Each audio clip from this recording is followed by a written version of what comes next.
মহামান্য আদালতে চেম্বাৰত গৈ অৰ্ডাৰ দিব বুলি এটা হিণ্টছ দি গৈছে। তাৰপিছত আমি অপেক্ষা কৰিলোঁ যে জাজমেণ্টটো ওলাই নেকি, কিবা গম পাওঁ নেকি। আমি চব মানুহ টেনশ্যনতে আছে, কিন্তু জাজমেণ্টটো আল্টিমেটলি হোৱা নাই। আজি ওলোৱা বুলি আমি নাপালোঁ এতিয়ালৈকে। অকণমান আগত বহুত কেইজন বিশিষ্ট নাগৰিকে অসমৰ বিভিন্ন প্ৰান্তৰ পৰা মোৰ তাত মুখ্যমন্ত্ৰীৰ এটা প্ৰেছ মিটৰ ভিডিঅ' ক্লিপটো মোক পঠাইছে আৰু চবে কৈ আছে যে মুখ্যমন্ত্ৰী ডাঙৰীয়াৰ এগেইনষ্টত কণ্টেম্প্ট অফ কোৰ্ট মানে কোৰ্ট অৱমাননা কেছ ফাইল কৰা যায় নেকি বা কৰিব। সিহঁতে মোৰ তাত আহি আছে অন দ্য ৱে। যে মই বস্তুটো ভিডিঅ'টো চালোঁ, মইতো নিউজ টুৱাৰ্ছ টাইম নাই নৰ্মেলি। ভিডিঅ'টো মই চাই দেখা পালোঁ যে মুখ্যমন্ত্ৰী ডাঙৰীয়াই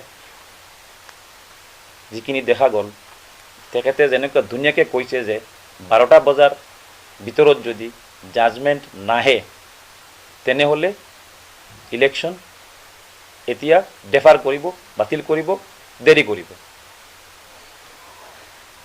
এইটো ইনডাইৰেক্ট ক্ৰিয়েট মানে জাজৰ ওপৰত প্ৰেছাৰ ক্ৰিয়েট কৰি আছে তেখেতে। আৰু লগতে এটা কথা অত্যন্ত অসত্য বুলি ক'ম, মিছা কথা বুলি ক'ম মই, যে কৈছে এনেকুৱা এটা মানে ইনডাইৰেক্ট জাজৰ ওপৰত ব্লেম দিব বিচাৰি আছে যে মাত্ৰ 19টা জিপি কৰিমগঞ্জৰ সেইবিলাকৰ এগেইনষ্টত কেছ হৈছে আৰু গোটেই অসমটো ইলেকশ্যন বন্ধ আছে, এনেকুৱা বুজাব বিচাৰি আছে। দুৰ্ভাগ্য আমাৰ মুখ্যমন্ত্ৰী হৈ এনেকুৱা এটা বোকাত মিছা কথা যে ক'ব পাৰিছে। কাৰণ অন্ততপক্ষে 30ৰ পৰা 40টা কেছ আজি আছিলে লিষ্টত। কৰিমগঞ্জ, হাইলাকান্দি, শিলচাৰ, কাছাৰ, মৰিগাঁও, ধুবুৰী, নগাঁও, দৰং আৰু তাকে মোৰ মনত নাই এতিয়া, প্ৰায় 30ৰ পৰা 40টা কেছ আজিয়ে কোৰ্টে আছিলে লিষ্টত। আৰু তেখেতে কৈ আছে যে অকল কৰিমগঞ্জৰ 19খন গাঁও পঞ্চায়তত অসংগতি হৈছে কাৰণে কেছবিলাক হৈছে। এইটো দি তেখেতে ইনডাইৰেক্ট আৰু এটা প্ৰেছাৰ ক্ৰিয়েট কৰিব খুজি আছে যে অকল মানে এইটো ৰাইজৰ তাতে প্ৰেছাৰ ক্ৰিয়েট কৰিব খুজি আছে ৰাইজৰ ওপৰত। ৰাইজক বুজাই আছে এইটো মিছা কথা, মিছলিড কৰি, ভুল মানে ইচ্ছা কৰি ভুল কৰিব, ডেলিভাৰেট মিছা কথা কৈ আছে, ইচ্ছা কৰি। কাৰণ তেখেতে নাজানে নেকি কেছ কিমান ফাইল হৈছে। যে এইটো বুজাব বিচাৰি আছে যে মাত্ৰ 19টা গাঁও পঞ্চায়তৰ কাৰণে গোটেই অসমৰ ইলেকশ্যনটো বন্ধ হৈ আছে আৰু বন্ধ কৰিব হ'ব নেকি, এনেকুৱা দেখাই আছে। মানে দেখাই আছে যে জাজে এইটো মহামান্য আদালতে এইটো ঠিক কৰা নাই, এনেকুৱা এটা ইনডাইৰেক্ট বুজাব বিচাৰি আছে।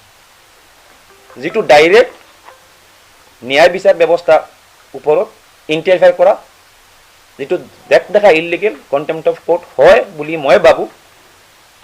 মই আৰু আলোচনা কৰি আছোঁ ছিনিয়ৰসকলৰ লগত, কণ্টেম্প্ট কৰিম না নকৰিম। মানুহবিলাক যিবিলাক মানুহ আহিছে বা আহি আছে সিহঁতৰ লগত আমি আলোচনা কৰি বা সিহঁতৰ ইনষ্ট্ৰাকশ্যন পাই আমি ছিনিয়ৰ আৰু সিহঁতৰ আলোচনা কৰি আছোঁ। আৰু এটা কথা কৈছে যে জাজে কোৰ্টত কৈ গৈছে যে আজি ৰায় দিব। আমিতো আৰ্গুমেণ্ট কৰিলোঁ, আমিতো লাষ্টলৈকে আছিলোঁ, লাষ্ট ছেকেণ্ডলৈকে আছিলোঁ। আমি শুনা নাপালোঁ যে আজি ৰায় দিম বুলি কৈ।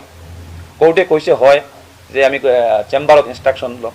আমাৰ শুনামতে সন্ধিয়াৰ আগত বা সন্ধিয়াৰ পিছফালে 2বাৰ ডাক্তৰ আহিছে কোৰ্টত এই জাজজনক গা বেয়াৰ কাৰণে।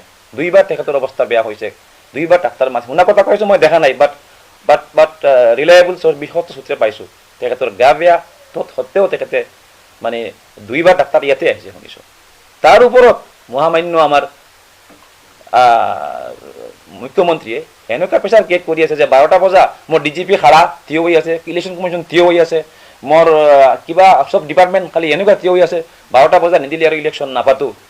কিন্তু ডাইৰেক্টলি বিচাৰ ব্যৱস্থাৰ ওপৰত আঘাত কৰি আছে, বিচাৰ ব্যৱস্থাক ইনফ্লুৱেঞ্চ কৰিব খুজিছে। জাজৰ ৰায় দিয়াৰ যিটো স্বাধীনতাৰ ওপৰত হস্তক্ষেপ কৰি আছে তেখেতে।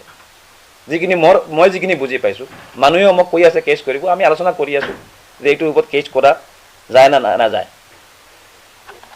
আপোনাক কি ক'ম যে সঁচা কথা ক'ব গ'লে মই নিজে ভিক্টিম। মুখ্যমন্ত্ৰী ডাঙৰীয়া আপোনাক সুধি আছো মোৰ ঘৰৰ ওচৰত গাঁও পঞ্চায়তখন তই মোৰ ৱাৰ্ডটোৰ লগত এটা ৱাৰ্ড 20 কিলোমিটাৰ দূৰ কিয় লৈ গৈছে মাজত 4খন জিপি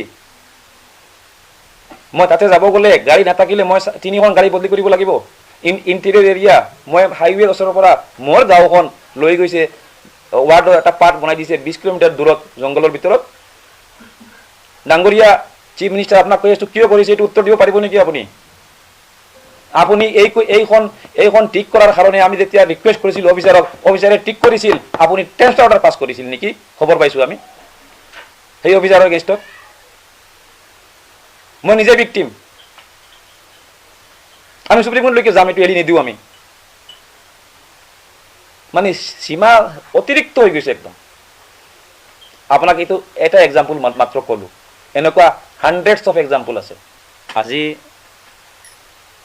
17 ডিচেম্বৰ যিটো কোৰ্টে ষ্টে দিছিলে গোটেই অসমৰ হেৰিৰ ওপৰত সেইটোৰ ওপৰত আৰ্গুমেণ্ট আজি 3:30 মান বজাত শেষ হ'ল সব পক্ষৰে আৰ্গুমেণ্ট যুক্তিতৰ্ক সব শেষ হ'ল তাৰপিছত মহামান্য আদালতে ডিচেম্বৰ যিটো কোৰ্টে ষ্টে দিছিলে গোটেই অসমৰ হেৰিৰ ওপৰত সেইটোৰ ওপৰত আৰ্গুমেণ্ট আজি 3:30 মান বজাত শেষ হ'ল সব পক্ষৰে আৰ্গুমেণ্ট যুক্তিতৰ্ক সব শেষ হ'ল তাৰপিছত মহামান্য আদালতে চেম্বাৰত গৈ অৰ্ডাৰ দিব বুলি এটা হিণ্টছ দি গৈছে তাৰপিছত আমি অপেক্ষা কৰিলোঁ যে জাজমেণ্টটো ওলাই নেকি কিবা গম পাওঁ নেকি আমি সব মানুহ টেনশ্যনতে আছে কিন্তু জাজমেণ্টটো আল্টিমেটলি হোৱা নাই আজি ওলোৱা বুলি আমি নাপালোঁ এতিয়ালৈকে অকণমান আগত বহুত কেইজন বিশিষ্ট নাগৰিকে অসমৰ বিভিন্ন প্ৰান্তৰ পৰা মোৰ তাত মুখ্যমন্ত্ৰীৰ এটা প্ৰেছ মিটৰ ভিডিঅ' ক্লিপটো মোক পঠাইছে আৰু চবে কৈ আছে যে মুখ্যমন্ত্ৰী ডাঙৰীয়াৰ এগেইনষ্টত কণ্টেম্প্ট অফ কোৰ্ট মানে কোৰ্ট অৱমাননা কেছ ফাইল কৰা যায় নেকি বা কৰিব সিহঁতে মোৰ তাত আহি আছে অন দ্য ৱে যে মই বস্তুটো ভিডিঅ'টো চালোঁ মইতো নিউজ টু আৱাৰ্ছ টাইম নাই নৰ্মেলি ভিডিঅ'টো মই চাই দেখা পালোঁ যে মুখ্যমন্ত্ৰী ডাঙৰীয়াই যিখিনি দেখা গ'ল তেখেতে যেনেকুৱা ধুনীয়াকৈ কৈছে যে 12টা বজাৰ ভিতৰত যদি জাজমেণ্ট নাহে তেনেহ'লে ইলেকশ্যন এতিয়া ডেফাৰ কৰিব বাতিল কৰিব দেৰি কৰিব এইটো ইনডাইৰেক্ট ক্ৰিয়েট মানে জাজৰ ওপৰত প্ৰেছাৰ ক্ৰিয়েট কৰিছে তেখেতে আৰু লগতে এটা কথা অত্যন্ত অসত্য বুলি ক'ম মিছা কথা বুলি ক'ম মই যে কৈছে এনেকুৱা এটা মানে ইনডাইৰেক্ট জাজৰ ওপৰত ব্লেম দিব বিচাৰি আছে যে মাত্ৰ 19টা জিপি কৰিমগঞ্জৰ সেইবিলাকৰ এগেইনষ্টত কেছ হৈছে আৰু গোটেই অসমটো ইলেকশ্যন বন্ধ আছে এনেকুৱা বুজাব বিচাৰি আছে দুৰ্ভাগ্য আমাৰ মুখ্যমন্ত্ৰী হৈ এনেকুৱা এটা গুকাত মিছা কথা যে ক'ব পাৰিছে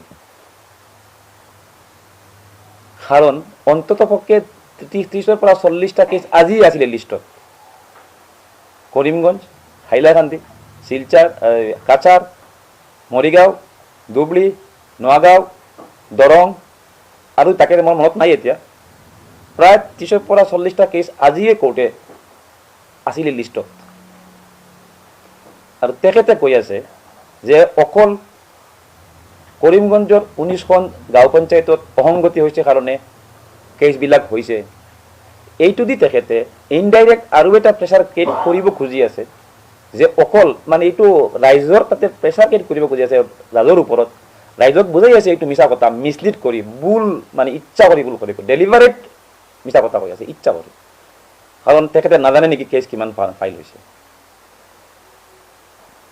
যে এইটো বুজাব বিচাৰি আছে যে মাত্ৰ 19টা গাঁও পঞ্চায়তৰ কাৰণে গোটেই অসমৰ ইলেকশ্যনটো বন্ধ হৈ আছে আৰু বন্ধ কৰি হ'ব নেকি এনেকুৱা দেখা আছে মানে দেখা আছে যে জাজে এইটো মহামান্য আদালতে এইটো ঠিক কৰা নাই এনেকুৱা এটা ইনডাইৰেক্ট বুজাব বিচাৰি আছে যিটো ডাইৰেক্ট ন্যায় বিচাৰ ব্যৱস্থাৰ ওপৰত ইণ্টাৰফেয়াৰ কৰা, যিটো দেখা ইলিগেল কণ্টেম্পট অফ কোৰ্ট হয় বুলি মই ভাবোঁ।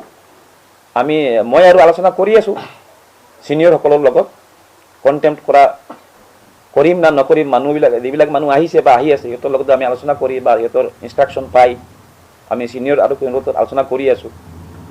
আৰু এটা কথা কৈছে যে জাজে কোৰ্টত কৈ গৈছে যে আজি ৰায় দিব।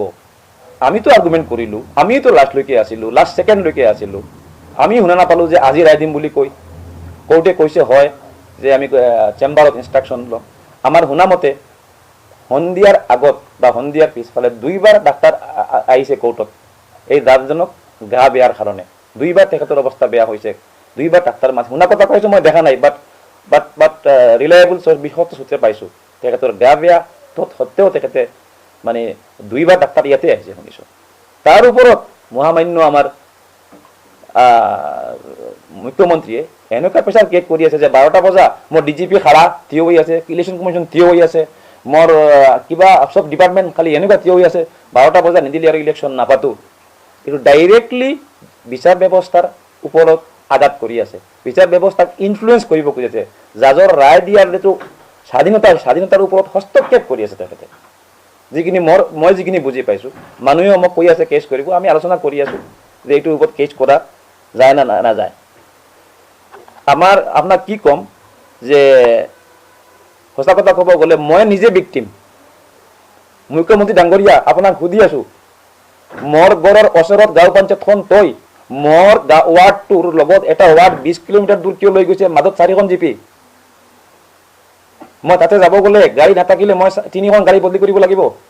ইণ্টেৰিয়ৰ এৰিয়া, মই হাইৱেৰ ওচৰৰ পৰা মোৰ গাঁওখন লৈ গৈছে ৱাৰ্ডৰ এটা পাৰ্ট বনাই দিছে 20 কিলোমিটাৰ দূৰত জংঘলৰ ভিতৰত। ডাঙৰীয়া চিফ মিনিষ্টাৰ, আপোনাক কৈ আছোঁ কিয় কৰিছে এইটো উত্তৰ দিব পাৰিব নেকি আপুনি? আপুনি এইখন ঠিক কৰাৰ কাৰণে আমি যেতিয়া ৰিকুৱেষ্ট কৰিছিলোঁ অফিচাৰে ঠিক কৰিছিল, আপুনি টেষ্ট অৰ্ডাৰ পাছ কৰিছিল নেকি? খবৰ পাইছোঁ আমি সেই অফিচাৰৰ এগেইনষ্টত। মই নিজে ভিক্টিম, আমি সুপ্ৰিম কোৰ্টলৈকে যাম, এইটো এৰি নিদিওঁ আমি। মানে সীমা অতিৰিক্ত হৈ গৈছে একদম। আপোনাক এইটো এটা এক্সাম্পল মাত্ৰ